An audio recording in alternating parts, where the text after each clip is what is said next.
I'm excited to share this next segment with you all today for a variety of reasons, but the most important reason of all is because I'm a loyal buyer of their delicious products. As many of you know, over the course of the year, we have the opportunity of connecting with key businesses throughout the region, and we aim to highlight to a domestic and international audience our regional businesses that are movers and shakers within their particular industries. Today, we have the pleasure of hearing from a company that's having a tremendous impact on our community, their industry, and everyday consumers who are looking to buy and eat fresh, delicious food. Additionally, we have the opportunity of hearing from our regional partners who have made an impact on this business's operations. The grocery aisle today has thousands of products, and a consumer is met with a variety of messaging to highlight why they should pick up that product. Oftentimes, a consumer may not know what's in the product, how that product is made, or the amount of energy it takes to produce it. With 80 Acres Farms, the company co-founders took a segment of the food industry and are in the process of revolutionizing it. I'll let the following video from the BBC speak for itself.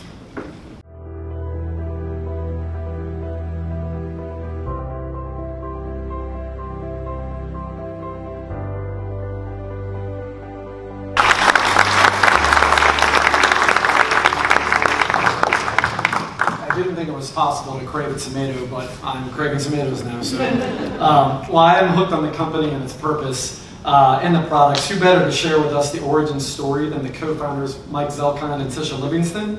And with Mike and Tish today are representatives from two regional partners in the region. From the city of Hamilton, we have the city's Director of Economic Development, Jody, Gunderson. And next joining our panel is Lee Crume, President and CEO of Northern Kentucky Triad.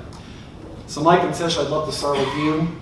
Can you discuss where you saw the need for a company like 80 Acres and how the concept really came to life and significant milestones to date?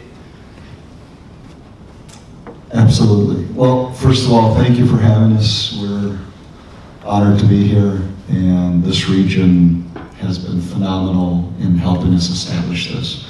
We always say that when you come up with something that is not as obvious to begin with, it takes a village to do something meaningful, and this is a wonderful village to live in. And most exciting thing, before we even start, I have to go to that video. We love starting with a video because we can't take you all to our farm, but it's nice to bring a segment of the farm to you. And the coolest thing is that the young man that was speaking there is my son, who went to school in New York, left the region, had no intentions of coming back, studied in New York, got his economics and history degrees, and was doing fine, worked for an investment bank, was leaving the country, and ended up coming back, and is now in Cincinnati, and is proud to be here, and it's just wonderful. So, and he's not the only one. We're recruiting from everywhere. We have a very international workforce, and it's amazing how many people get excited about this region based on everything that is being done here, including our phenomenal soccer team. So I'm always the one talking too much, so I'm actually going to give it to Tish to tell the story. Yeah, so thank you, Mike. So Mike and I have been in the food industry for almost 30 years, and we've worked half of that time together, turning businesses around and running operations and supply chain. And the last job that we had, we were running a canning company that we sold to Del Monte Foods. So Mike was the president of that company, and I was the chief operating officer. And there were a lot of struggles with that company. The company had gone into a bankruptcy, and we were hired by the private equity company to turn it around so that they wouldn't lose their investment. And there's many reasons why a company goes bankrupt, but one of the key reasons was because of the runoff from their operations. So when you think about washing vegetables, that's what they were doing. They were washing sweet potatoes, green beans, other agricultural products, just with water. And then we were trying to land apply that wastewater into the acres of fields that we had. And at the time when they were doing that, there was runoff in a creek that fed the Illinois River Basin. And it was a fish kill that actually happened in Oklahoma, and we were in Arkansas at the time. And so there was a dissent decree which did not allow anyone to operate that farm until we built a state-of-the-art wastewater treatment plant. So we had to spend millions of dollars with a bankrupt company, and we had no vision of how we were going to actually be able to can vegetables in that facility. So we obviously had done that before. We built state-of-the-art pre-treatment facilities, so we did that. But then we started asking why, and we also had to start figuring out our supply. Because when we went bankrupt, no one would sell vegetable stuffs because they were hurt during the companies, the farms were hurt, and during the bankruptcy. And so Mike and I had to go try to convince them to plant their fields, and then have the aggregators come and harvest the fields and bring the product to us in our canning facilities. And part of the reason that that was a challenge for them is because they had already put up so much risk. And they recognized, or we recognized in conversations with them when we were convincing them, that they really had a lot of risk in their business. They didn't want their kids to be farmers. They didn't want to grow. They didn't, they couldn't absorb any more risk. And the reason why is because they couldn't control their environment. They couldn't control what came out of the fields. And because they couldn't control what came out of the fields, it was almost just an act of God. And so we began learning about more and more agriculture and the challenges associated with agriculture. We also knew that organics is growing, and if you think about center of the store, nobody's buying canned corn anymore or processed food, they want fresh food. And we recognize that the growing problems that farmers have were not lending to what the consumer wanted. And so we began researching. And when we researched, we started in Europe, we started in the Netherlands, we have an operation there, and we learned quickly about greenhouses, and then we went to Japan, we went all over Asia, and we measured and understood what a vertical farm could do. And at the time, there was no technology, so we decided to come back to our community here in Cincinnati, and we began researching and we began figuring it out. We were the first growers. So this is so much fun. Normally I talk for 10 minutes and Tisha summarizes it in a couple of sentences. So this is a total role reversal here. So summarize for me. I would love to. So in a sense, after 30 years in the food industry, we realized that farming, despite wonderful intention, actually caused a lot of environmental damage.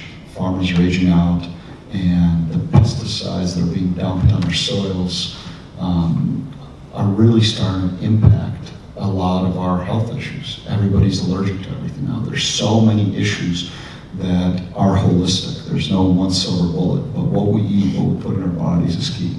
And technology enables us to farm very differently. Technology enables us to farm close to where people live. Instead of farming, it's a fun little fact, over 95% of our leafy greens are coming from Salinas, California. One little valley in California, because it's the only place in all of North America where you have the right temperature profile for enough days for a head of lettuce to be able to fully grow. If it's too warm, it grows too fast, it gets bitter, goes to seed and starts bolting, consumers don't want to buy it. If it's too cold, not enough time for it to ever come up and be harvested, you can never hit yields. So the only way we can do it is we grow just about all of our lettuce production in this tiny little valley, which by the way uses 70% of North American water supply. Not because farmers are doing anything wrong, but because if you look at the way that we grow food, it is incredibly wasteful. And for that food to grow, if we get away from the romance of traditional agriculture, the happy cows in California, the really upset cows in Wisconsin because Wisconsin is so cold, and if we get away from, brown cows making chocolate milk and actually look at the food supply, we realize that we dump 5.6 billion pounds of pesticides on our soils. Plants are like little pumps. They suck up everything that's in the soil. They suck up water, they suck up nutrients, they suck up all the bad stuff. It goes into the tissue. We eat it. We later have issues. We have no idea what it is because, we're sitting around, we're programming, we're typing, and we're eating a lot of processed stuff. So we realize that technology enables us to grow food in any community, everywhere in the world, regardless of climate, a lot more efficient. The efficiency of our farms is 300x, not percent, x of traditional farming. 1 acre in Hamilton grows about 200 to 300 acres of traditional farmland type food. And that's how we can hit the right price points and not just sell lettuce, tomatoes, and other crops to those who can afford it, but truly democratize incredibly high quality, highly nutritious produce in a lot of communities. I can keep going with that stuff. Thank you both for the background story, and actually that's a great transition to Jody. Jody, when did you first hear about 80 Acres Farms and the possibility of landing a vertical farm in the city of Hamilton? I actually had a couple of guys on my staff that were that we had decided we were going to shift them over to the local business incubator. They're going to still be city employees, but we were going to move them over to that position because that was a sector of the economy that would, there's a lot of discussion about, but we really didn't have anyone working on that. And so one day they came to me, they were all excited. They're going to introduce me to these guys, Tisha and Mike, and I'm saying, okay, what do they do? And so they explained it, and it's like, I get on the internet, and I'm looking, vertical farming, are you serious? What the hell is this?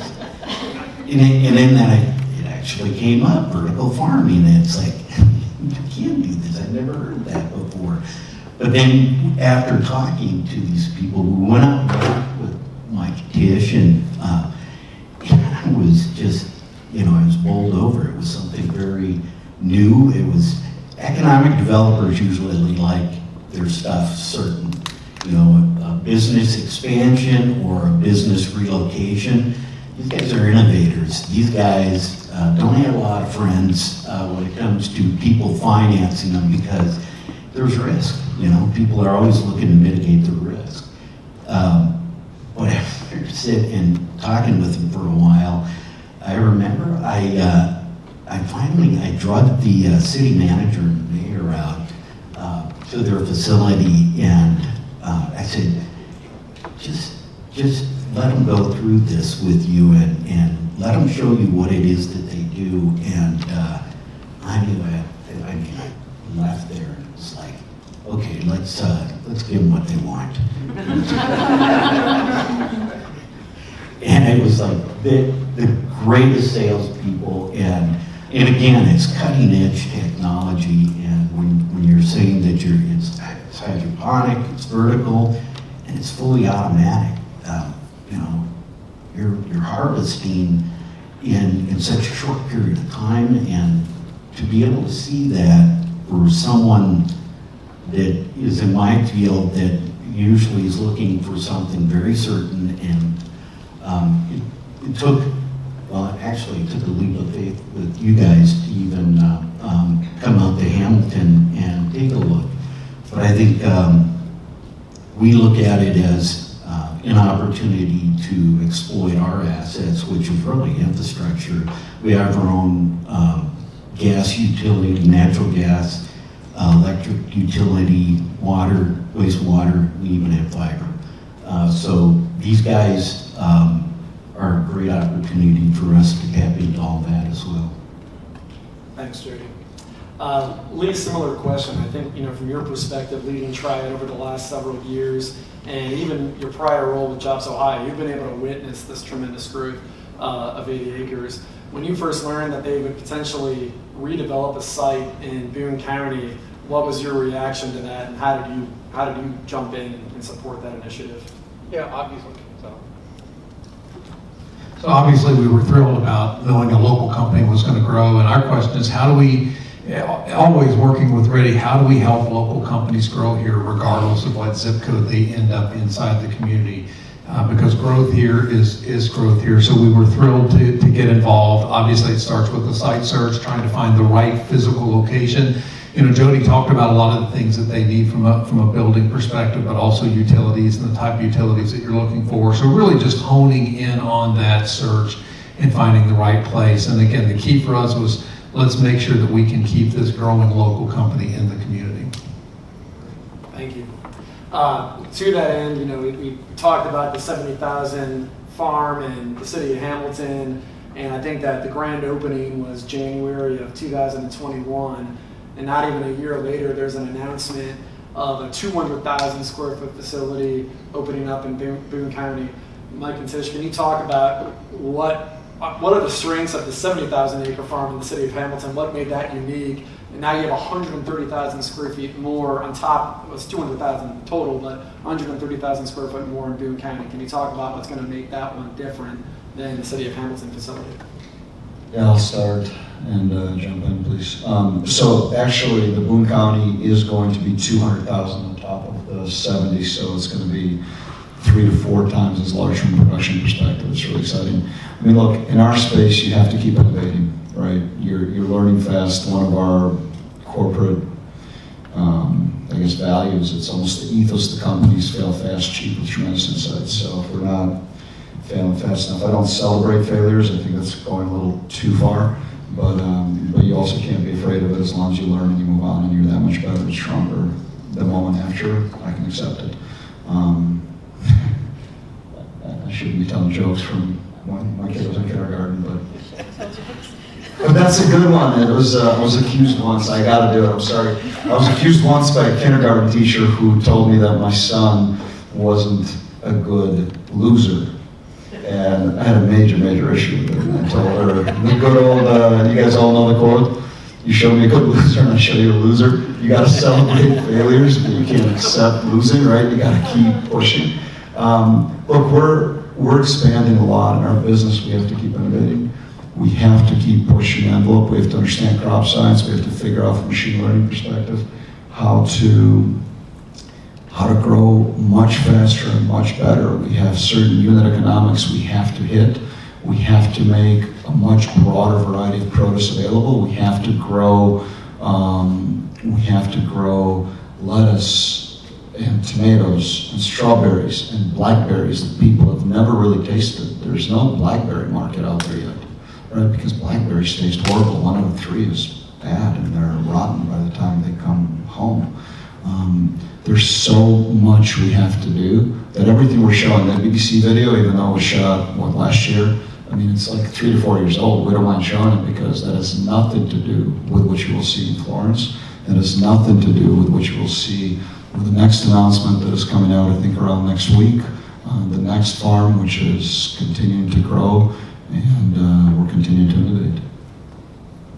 Yeah, and that's an exciting thing for me. I run the technology side of the company, and so constantly learning from the installation. So 70K was our first full-scale farm where we could really make an impact in the supply chain and really make an impact with customers. And so there was a lot of learnings. There were some things that we decided. The first thing we wanted to do is make sure that we could grow great tasting crops and we could hit the right yields and unit economics in the current technology. And then we added on a bunch of other technology beyond that. So that's what the Florence farm would be, that next phase of technology. And then we're already working on what happens next. So it's constant iteration. I think we have a question from the panel. Yeah, so I wanted to ask, really, Candace asked a great question earlier. So for you all, how do we keep growing this ecosystem in the community? Not just the output, having fresh fruits and vegetables for our community so that we can be a healthier community. I don't think we have to argue the benefits of that. But the science, the technology, the innovation, the headquarters, to be a leader of this type of product for our country. How do we do that? What do you need from this community? You got a room full of leaders here, so it's your chance to appeal. Yeah, look, and I think this is bigger than us. I think we kind of honestly have past certain points where we'll be okay, but I want to speak for a lot of other startups in the community. I think we as a community, by definition, are very conservative, and I think we're phenomenal at managing wealth, but we're not as great at wealth creation. I think we as a community have to be more comfortable with the risk that is required to support these startups, not from I don't think any startup needs to have an entitlement perspective from. We have a lot of big co's, and none of us deserve to get anything from any big co's. We all have to earn it. The thing is, a lot of the big co's, I think, in self-interest can benefit by really partnering with a lot of these startups for a lot of innovation. The definition of big co, no matter how great they are, is not built to innovate. It's built to generate revenue and continue to build wealth. It's not built to innovate, no matter how badly it wants to innovate. And I think that honest introspection, not just what we all say to Wall Street, but a realization that big co's need startups, and startups need big co's. And I think this region is uniquely positioned with the phenomenal big co's we have, and with a lot of startups. But I think honestly, and I don't mean to be offensive to anybody, but I think we really suck at it as a community. We really do.